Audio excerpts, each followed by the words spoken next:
سڵاو ڕێز بۆیە و بینەرانی خۆشەویستی تەلەڤیزیۆنی کۆمەڵە. بە یارمەتی ئاوڕێیانی هاوکارم لە خزمەتەوەی ئازیزانی بۆ پێشکەشکردنی گەشتی هەواڵەکانی سەر لە بەیانی ئەمڕۆ یەکشەممە. سەرەتا سەردی ڕێگرنگترین هەواڵەکان. گواستنەوەی عوسمان دادوەند بۆ زیندانی نەغەدە. بەردەوامی ژێنۆسایدی دارستانەکانی کوردستان لەلایەن ڕۆژیم. دوورخستنەوەی پەرهام پەروەری بۆ زیندانی ئیرانشار. ناڕوونی چارەنووسی سێ شاخەوانی ونبوو لە چیاکانی شنۆ. بانگەوازی کەمەندامانی ئێران بۆ کۆبوونەوە لە بەردەم ڕێکخراوی بەرنامە و بودجە. گیان لە دەستدانی بەندکراوێکی خەڵکی خۆڕەماوە لە ژێر ئەشکەنجەی هێزەکانی ڕۆژیم. خۆپیشاندانی لایەنگرانی فەلەستین لە لاهە و لەندەن.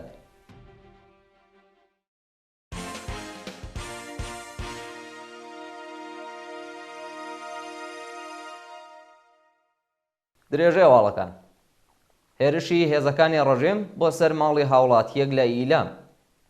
لە ڕۆژانی ڕابردوودا هێزانیەکانی ڕۆژیم بە دروستکردنی کەش و هەوای ترس و تند و تیژی بە ئامانجی ڕەفاندنی ئەمیر حەیدەرزادە لە تێکۆشەران و چالاکوانانی دانیشتووی ئیلام هێرشیان کردە سەر ماڵی ناوبرا و بەڵام نەیانتوانی دەست بەسەری بکەن. بە پێ زانیاریەکان ڕۆژی چوارشەممە حوتی بەفرامبار هێزە سەرکوتگەرەکانی ڕۆژیم لە دوولاوە ماڵی ئەمیر حەسەنزادە ئەندازیار وەردشکاری تەمەن 30 ساڵیان گەمارۆ داوە، بەڵام لە ڕەفاندنی ناوبرا و شکستیان هێناوە. بە وتەی سەرچاوەکانی هەواڵ دوای شکستێنانی هێزەکانی ڕژیم ئۆتۆمبیلیە و هاوڵاتیە لەلایەن بەکرێگیراوانی حکوومەتەوە زیانی پێگەیشتووە و دوجار شوێنەکەیان بەجێهێشتووە. ناوبرا و لە سەردەمی بزوتنەوەی ژنجیان ئازادیدا چەندین جار لەلایەن ناوەندامنیەتیەکانەوە بانکێشت و هەڕەشەی لێکرا بوو. گواستنەوەی عوسمان دادوەند بۆ زیندانی نەغەدە. ڕۆژی شەممە 23 بەفرامبار هاوڵاتیەکی خەڵکی بادیناوەی سەر بە ناوی عوسمان دادوەند تەمەن 45 ساڵ پاشبانکران بۆ لقی ئیجرای ئەحکامی دادسەرای گشتی و ئینقلابی پیرانشار بە مەبەستی جێبەجێکرانی سزاکەی ڕەوانەی زیندانی نەغەدە کرا. عوسمان دادوەند پێشتر بە تۆمەتی ئەندامەتی لە یەکێک لە حیزبە نایەرەکانی ڕۆژیم لەلایەن لقی 102 دادگای کەیفەری دوی پیرانشارەوە بە سەرۆکایەتی دادوەر ڕەزا قەهرەمانی سەعاتلو بە 3 ساڵ زیندان محکوم کرابوو. ناوبرا و جۆزەردانی ساڵی 1401 یەتاوی بەبێ بەڵگەی یاسایی لەلایەن هێزانیەکانەوە دەست بەسەر و پاش لێپرسینەوە بە دانانی بارمتە 1 ملیار تمەنی و بە شێوەی کاتی ئازاد کرابوو. بەردەوامی ژێنۆسایدی دارستانەکانی کوردستان لەلایەن ڕۆژیم. ڕێکخراوی پاژینی بانا بە بڵاوکردنەوەی گرتە ڤیدیۆیەک ڕاگەیاندووە ئەمساڵ زیاتر لە 100 ئاگر لە دارستانی ڕۆژهەڵاتی کوردستان بردبووە و نزیک بە 250 هەکتار دارستان و لە وەرگا سوتاو. ئەندامانی پاژین ڕایانگەاندووە کە ڕێکەوتی 19 بەفرامباری 1402 سەردانی ناوچەی وەیسکیان کردووە و بەسەر ژێنۆسایدێکی ژینگەییدا کەوتون کە نزیک بە 100 دار بەڕوویان بە شێوەیەکی بێڕەحمانە بڕیوەتەوە. تەمەنی ئەم دارانە هیچی لە 500 ساڵ کەمتر نییە و بە دووربوون لە هەموو نەخۆشیەکی ژینگەی و وشک نەبوون. هەموو دارەکان بە ماڵی بردراون و شەوانە بە ماشین لە ڕێگەی کوێستانەکانی نێوان بانە سەقز و بۆکان بۆ شارەکانی دیکە گوازراونەتەوە. لە سێدارەدانی بەندکراوێکی کورد لە زیندانی قەزوین. ڕۆژی پێنجشەممە 21 بەفرامباری 1402 یەتاوی حکمی ئەعدامی بەندکراوێکی خەڵکی ورمێ بە ناوی فەرەیدون عابەدی تەمەن 51 ساڵ لە زیندانی چوبیندەری قەزوین جێبەجێکرا. بە پێ زانیاریەکان فەرەیدون عابەدی پێشتر بە تۆمەتی پەیوەندیدار بە مادەی هۆشبەر دەست بەسەر و دواتر لەلایەن دەستگای قەزای ڕژیمەوە بە ئیعدام محکوم کرا. بەیانی پێنجشەممە سزای لە سێدارەدانی ئەو بەندکراوە لە بێخەبەریدا جێبەجێکرا. دوورخستنەوەی پەرهام پەروەری بۆ زیندانی ئێرانشار.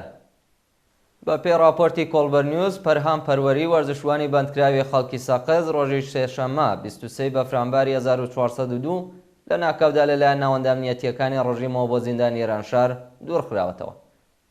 پەرهام پەروەری دەرچووی بواری مکانیک و پاڵەوانی وەرزشی مەلەوانی ئێران لە ڕێکەوتی 12 ڕازبەری 1401 یەتاویدا لە شاری تاران دەست بەسەر کرا. ناوبرا و سەرەتا بۆ بەندی 209 زیندانی ئێڤین ڕاگوێزرا و 2000 بۆ زیندانی تارانی گەورە و پاشان بۆ ئەندەرزگای 6 زیندانی ئێڤین گواسترایەوە.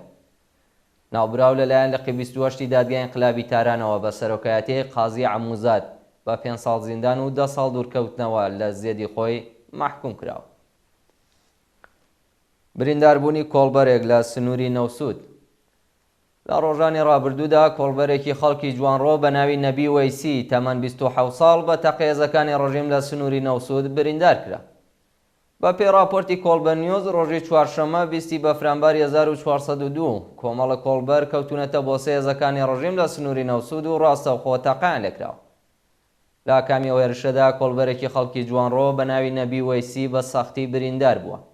بە پێزانیاریەکان جەستێ و کۆڵبەرە لە سێلاوە فیشەکی بەرکەوتووە و ئێستا لە نەخۆشخانەی تاڵەقانی کرماشان لەژێر چاودێری پزیشکیدا. ناڕۆنی چارەنووسی سێ شاخەوانی ون بوو لە چیاکانی شنۆ. ڕۆژی شەمە 23 بەفرانبار تیمەکانی فریاکەوتن بۆ دووهەمین ڕۆژی بەردەوام لە چیاکانی ڕاندۆڵی شنۆ بە دوای سێ شاخەوانی ونبوودا گەڕان و توانیان تەنیا کەلوپەلەکانیان بدۆزنەوە. ڕۆژی هەینی 22 بەفرانبار 5 ئەنداوی گروپی شاخەوانی کاویانی نەغەدا بە مەبەستی سەرکەوتن بەسەر چیای ڕاندۆڵی شاری شنۆ بەڕێکەوتن، بەڵام بەهۆی ڕوونەوەی بەفر بێسەر و شوێن بوون. تا درەنگانی شەو تیمەکانی فریاکەوتن و خەڵکی ناوچەکە توانیان دوو کەس بە ناوەکانی موبین جسمی و سەلام بەهمەنیار بدۆزنەوە، بەڵام پاش دوو ڕۆژ هێشتا زانیاریەک لەسەر چارەنووسی ڕەزا کایش، محسین عەزیزی و محەممەد ڕوویان لە بەردەستان نییە. لە هەواڵێکی دیکەدا ڕۆژی شەممە سێ شاخەوانی دیکەی خەڵکی ئەردەبیل لە چیاکانی دەوروبەری مشکین شار ون بوون و گەڕان بە دوایاندا بەردەوام. ڕێزگرتن لە سێ بەندکراوی سیاسی ژن لە باکووری کوردستان. ڕۆژی شەمە 23 بەفرانبار چەند بەندکراوی سیاسی پاش 30 ساڵ زیندان ئازاد کران و لەلایەن خەڵکی ئازادی خوازی باکووری کوردستانەوە پێشوازی گەرمیان لێکرا. بە پێی زانیاریەکان چالاکوانانی باکووری کوردستان بە بۆنەی ئازادیە و چەند بەندکراوە سیاسیە ژنا کۆنفرانسێکیان ساز کردووە و مەراسمەکە بە دروشمی ژن ژیان ئازادی و بژی و بەرخۆدانی زیندان دەستی پێکرد.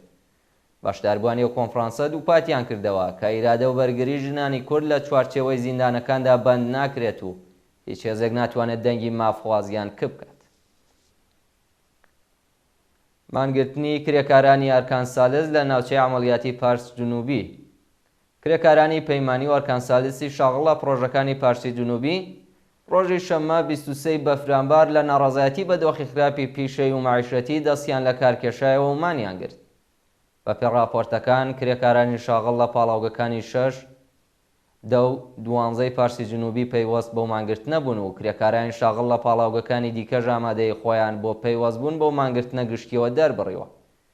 کرێکارانی ئەرکانسالس و پەیمانی نەوت خوازیاری چوونەسەرەوەی ئاستی ئەقدەس و مەزایە بە پێی هێڵی هەژاری بەکردەوە دەراتنی گەڵاڵەی ڕێزبەندی پیشەکان بە ڕێوەچوونی یاسای 14 ڕۆژکار و 14 ڕۆژ پشودان، گۆڕانی هێزەکانی پشتیوان بۆ سیستمی دوو بە دوو، دابینکردنی ئەمنیەتی پیشەوی و ئیمکاناتی ڕفاهی، هەروەها گۆڕانی گرێبەستەکانیان بوون.